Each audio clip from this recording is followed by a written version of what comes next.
I'm going to tell about my adventures in Kenya. I volunteered for 3 months as an assistant midwife and teacher in a very small village in Kenya. I'll get to that, but first I want to share the journey that God took me on to get there. So beginning in March of last year, I was in the throes of my last semester of high school. So I had so much on my plate, finishing 2-year classes, prepping for exams, playing varsity tennis, and just like all the other high school shenanigans.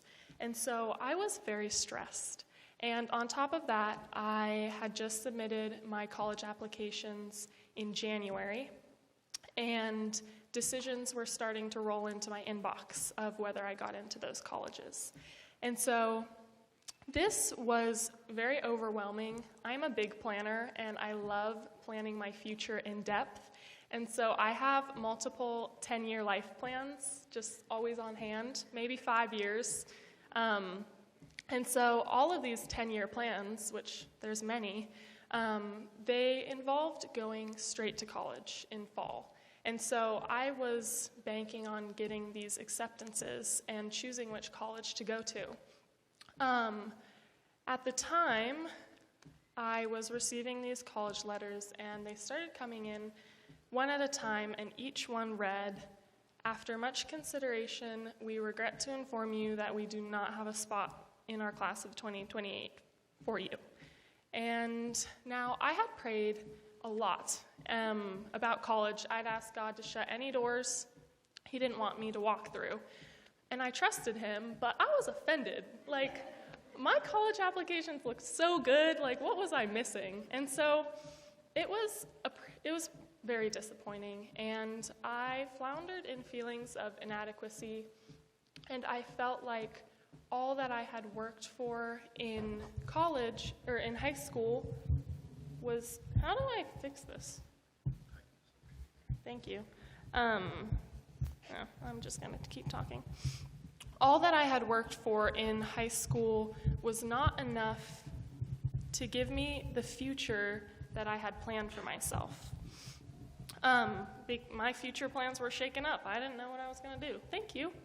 I trusted God, but I was so disappointed that the plans that I had designed for myself were not the plans that God had designed for me. And saying that sounds like crazy, but we've all been there. And at the time, actually for like an entire year, my dad had been whispering in my ear, "Gap year, gap year." And I was like, no, I had plenty of valid reasons to not do that. But then my Heavenly Father started whispering gap year in my ear. And so I actually listened this time. I researched volunteer opportunities, and I found an organization called Africa Mission Services located in Kenya. And the description for the volunteer work was teaching at a primary school and assisting with labor and deliveries. And I was like, sign me up. Like, sounds super fun, a little diversity, get to dabble here, dabble there. And so I got in touch with a lady named Frances, and then began my adventures in Kenya. There we go. I spent 3 months in a rural village off of the Masai Mara. This is a view from the escarpment, and you can see the Masai Mara out there. It's a national reserve in southwest Kenya, and it's named after its ancestral inhabitants, the Maasai people. In Maasai language, Mara means spotted, and you can kind of see, not really, the ubiquitous acacia trees and bushes that spot the horizon, and hence the name.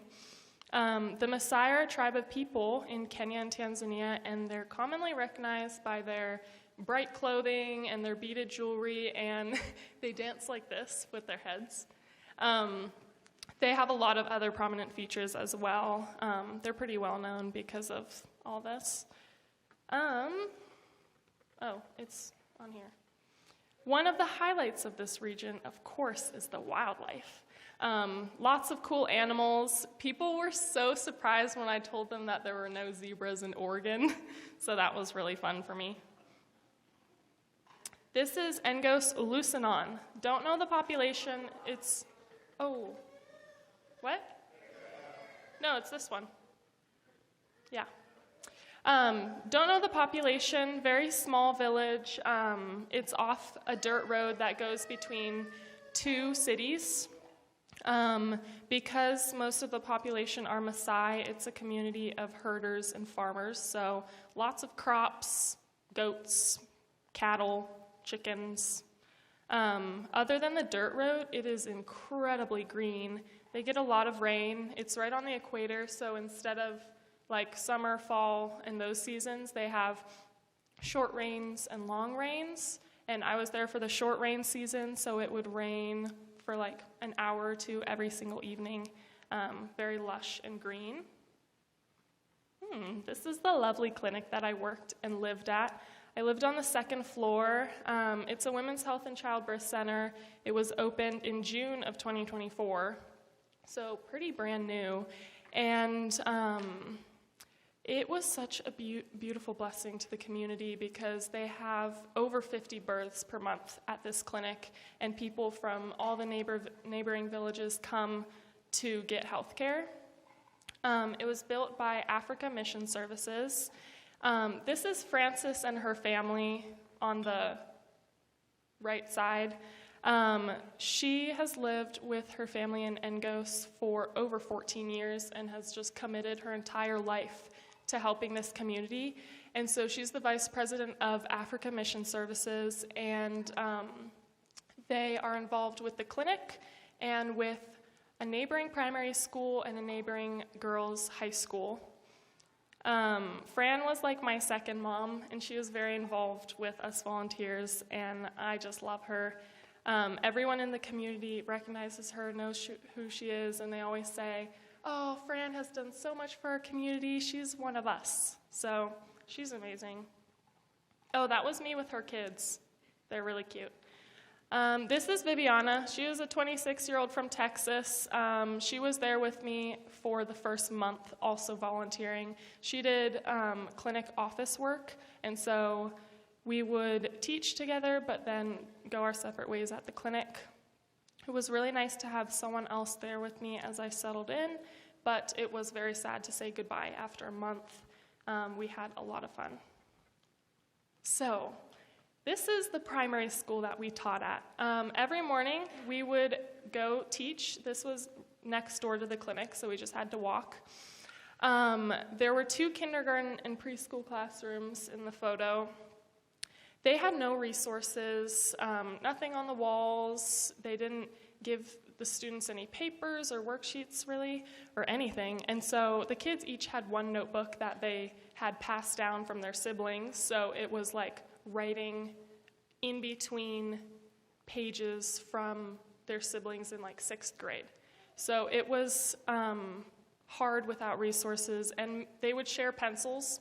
Maybe there's 1 pencil every 5 kids, and oh my goodness, these kindergartners would sharpen their pencils with razor blades, going like this, and they're kindergartners, and it was so scary for me. There were 80 of them. Yes, there were 80 small children. They did not speak English, and they would scream and tackle and hit and stab each other every second of the day. They were very wild. After 1 week, we ended up splitting the class, and we would only teach 40 kids at a time, which was still challenging, if not impossible. Viviana let me lead, I guess. There was one day specifically where God taught me a beautiful lesson that I have held on very tightly to, and so I wanted to tell that story. Oh, they're so cute. So Viviana is gone at this point, and so I walk alone to the primary school in the morning, and when I arrived, which is 30 minutes late, mind you, there is no teacher in sight. And so I'm like, well, what do I do? So I'm standing in front of these 40 children, and I did not know that they could reach this level of hyperness. They were, oh my goodness, they were screaming at the top of their tiny lungs, and they were stabbing, like literally stabbing each other with sticks, and they were coughing, and they were spitting on the floor, and they were standing on benches and like tackling each other. And so it's 8:30 in the morning, and I don't know what to do. So I greet them, and the greeting is, hello, and they all go, yes. And it's like the equivalent of like quiet coyote. And so they're supposed to be quiet and listen to me. And they get right back to their loud and their violent shenanigans. And so I try to power through. I do the daily songs that we would sing every day. But they're just yelling at each other so loud in Swahili. I don't even know what they're saying, but I can barely hear myself singing. And so I give 10 minutes of solid effort, and then I'm out of there. I go to get my stuff because I'm of no use. Like, there's no point in me being there. And so I'm going to leave, quite honestly. And I felt so frustrated and so useless. And I was saying, Lord, I am trying so hard to help these kids and to do what I'm supposed to do and what you've called me to do, but I have nothing left to give. And so as I'm walking away, I hear 40 little children start singing, I've got peace like a river, and that's one of the songs that I taught them. And my heart bursted with love and with joy and with awe for those little children and how God touched my heart through them. And I was drained of my energy and patience, and Jesus just filled me right up. I was reading Daring to Hope at the time, and this quote really sums it up. You and I both know the truth of it. Loving people is hard. It brings us to the very end of ourselves. And as much as we are trained to avoid it, the end of ourselves is such a very sweet place to be. The truth rings as clearly as it does for Mary in the moment at his feet. I'm not sufficient. Only he is sufficient, and only he can fill up these holes for all of us. We aren't enough, but that's okay. We don't have endless love and mercy and patience and kindness, but God does. We aren't enough, but God is. So in that moment when the kids started singing and God said to me, I'm enough for you, I just grinned, I laughed really hard, and I started singing with those precious kids. Miss them. Not the screaming, though, or the spit or the dirt or the snot. Okay, this was kindergarten graduation. I was honored with a shuka, which is like the colorful blanket. And I had to give a speech on the spot with no heads up, and I had to do that many times while I was in Kenya. I got to participate in dancing in celebration of these little kindergartners. What did they learn? I don't know. But it was a celebration that I needed. I hadn't taught those kids more than like 4 four-letter words, but it turns out it wasn't productivity that mattered.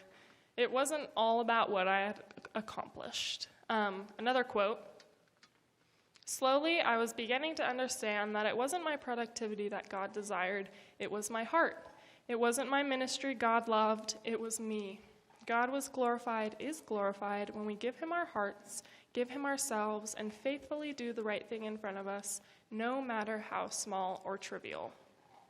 Who knows how God used me in small ways to make big ripples in those little kids' lives? I'll never know, but I did learn such incredible lessons through those children. This is Headmaster Jackson. He was the principal of the primary school and one of my bestest friends. We would take tea. They say take tea. We would have tea every morning after the kindergarten class, a very relaxing time for me. Jackson was so curious about American culture, and so we would spend over an hour every day discussing politics and cultural norms and music and comparing our cultures and learning from each other. And he's a middle-aged African man. I am a young American woman, and so we really we had nothing in common. But we discovered so many similarities between us, and we just delighted in exchanging insight with each other, and it was really special. I learned later that Jackson feels very lonely at work. During the school year, he lives alone without his family because he lives in the teacher's quarters and his family is in a different village. Whenever he tries to interact with the teachers, they put up facades because he's their boss. And so he really struggles to feel a part of the community because of his position of authority. And I know God sent me to be his friend, and it was a very special friendship for both of us. These are the teachers' quarters. So this is right behind the school buildings. They have their crops. They were growing corn, and their houses are wooden structures with clay, mud, and rusting tin roofs, which is not good for the rainy seasons. This is Jackson's home. It's 2 rooms. He has a single stove burner, the basic foods that are staples for the Kenyans. He has his bedroom, and his bed, you can see the holes in the tin ceiling, and his bed is at an angle because when it rains, he'll get rained on if he doesn't have his bed at a certain angle because of the holes in the roof. And that really hurt my heart. And they are building new teachers' quarters, Africa Mission Services. They're building new teachers' quarters. And Jackson is so excited about having a nice room without holes in his ceiling. So if you want to donate to that, let me know and I'll give you the link. Jackson would really appreciate it. Okay, now for the medical stuff. Here's the clinic once again. I worked there from around 11 a.m. to 5 p.m. I would do triage, ultrasound documentation, restocking delivery supplies, just doing whatever they needed me to do. Plus, I read a lot of books during downtime. I think I read like 9 books in total during 3 months. So there's a lot of time. Now, my favorite work ever was deliveries, but it did not start out this way. So Viviana and I love this story. Viviana and I arrived on the same day, and Fran showed us to our apartment and then left us to unpack. And so we're dehydrated. We are hungry, jet lagged, just so exhausted, and like, what else? Hot? Everything. And I kid you not, 30 minutes into unpacking, a nurse runs upstairs and she tells us there's a delivery.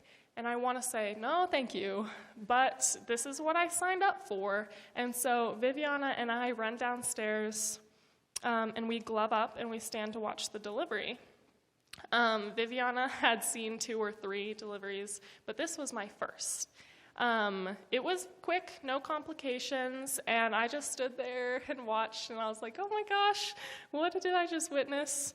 I started feeling quite faint, and so I went to sit down where I was out of the action, and I was just like breathing. I was like, it's okay, like, that's human stuff. But I look across the room, and Viviana is putting on a face mask, and then she says, oh, I feel a little faint too. But girl does not even make it to the chair, and she fully crumples onto the ground, and the midwife catches her, and so suddenly I'm standing, and there's a baby that's just been born, and I'm like, should I check for airway, breathing, circulation, or do I help Viviana, who is fully passed out? And so I'm just like standing there, and then she wakes up and she tries to like stand up and walk super quick. She's like, I'm so sorry, and I couldn't laugh about this for like the entire time she was there because she felt so embarrassed, and I just wanted to laugh and like tell my parents about it, but I didn't get to laugh until she left.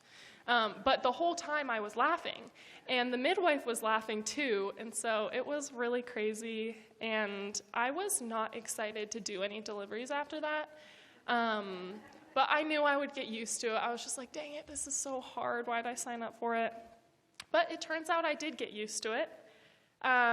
Through the challenge of adjusting to the deliveries, I kept reminding myself that God never calls us to do anything above our level.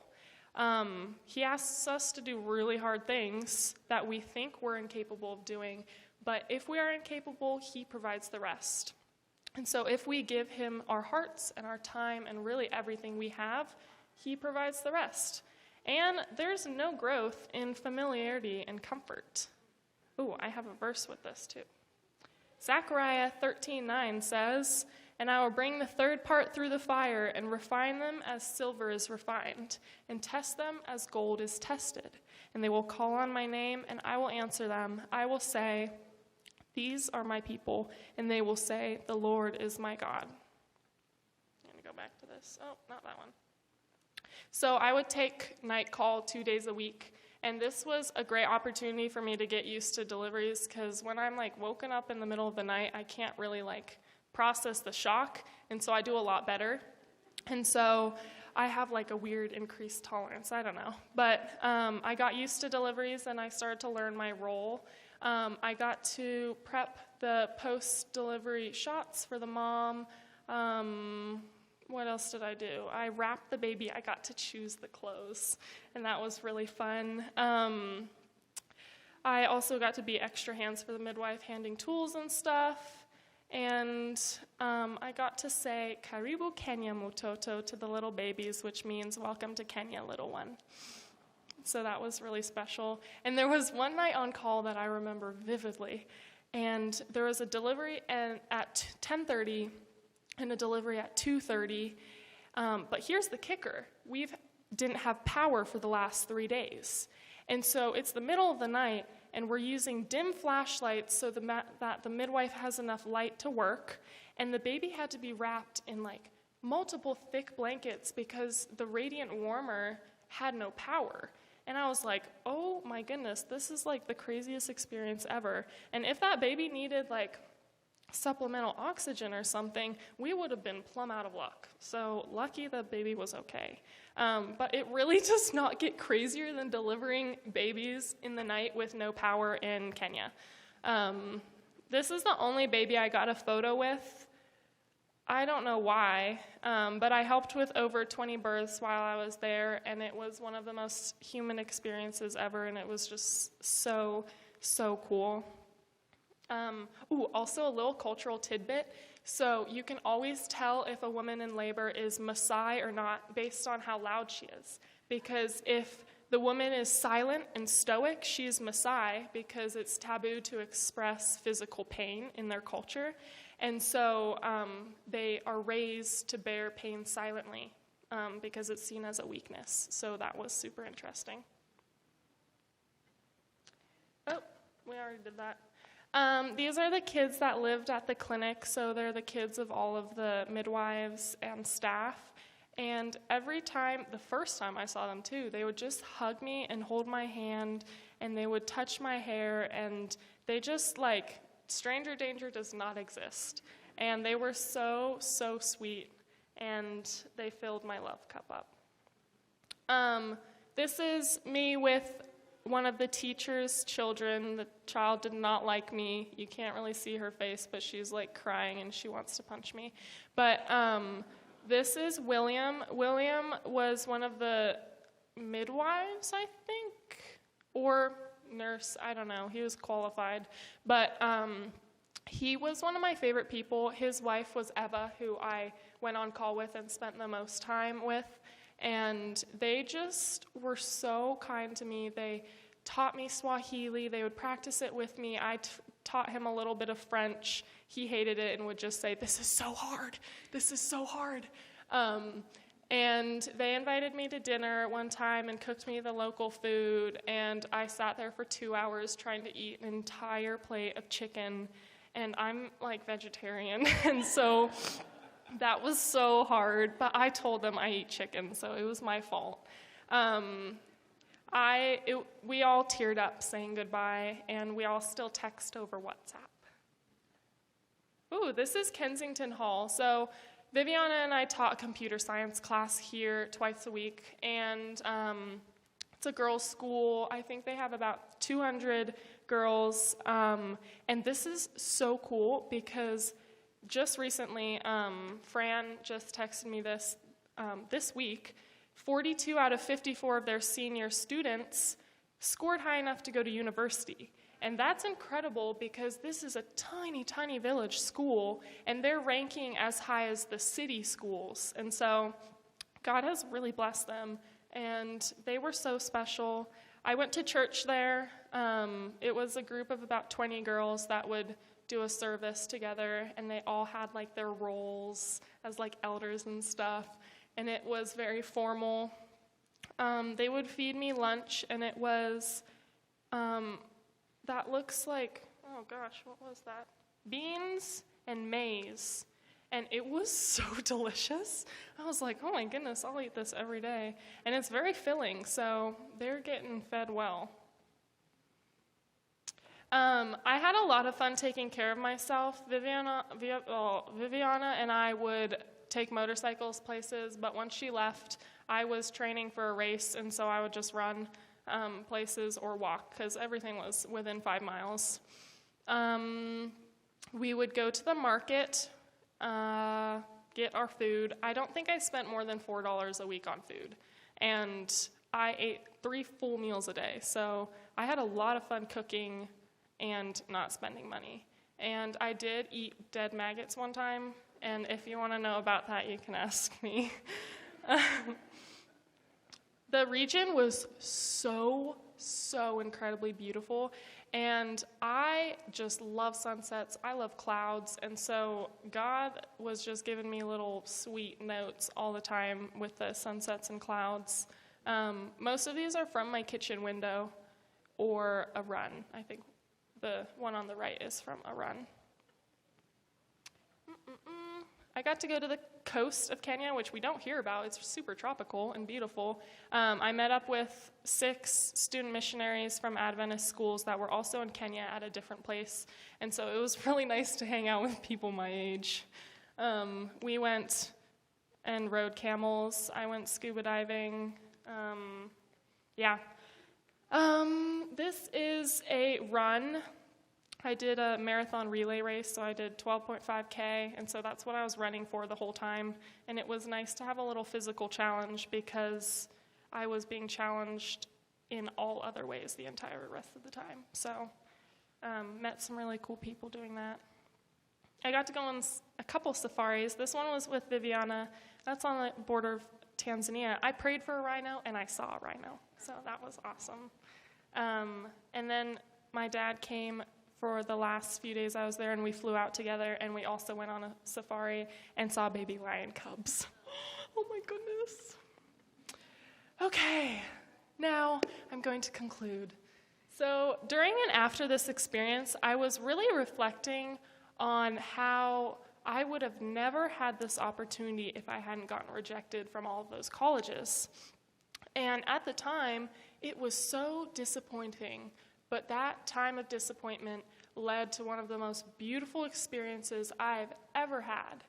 My time in Kenya was uncomfortable and scary at times, but I grew so much outside of my comfort zone. And I learned so much about God's character and about how we just can't fathom his love for us. There were so many times where I was just like overwhelmed that God chose me to go there to be blessed and to bless. God saw Jackson's loneliness, and he thought, I'm going to send Rosie to be his friend. And God saw that classroom full of children and thought, I'm going to send Rosie, and I'm going to show her more about my character through those children. And he saw that baby forming in that woman's womb and thought, I'm going to send Rosie to wrap that baby in clothes and to pray over her as she's just been born. And so I was just overwhelmed, and it just blows me away. And sometimes God doesn't send us across the world, but he just wants us to love whoever is in front of us. And so that's my story. That's it.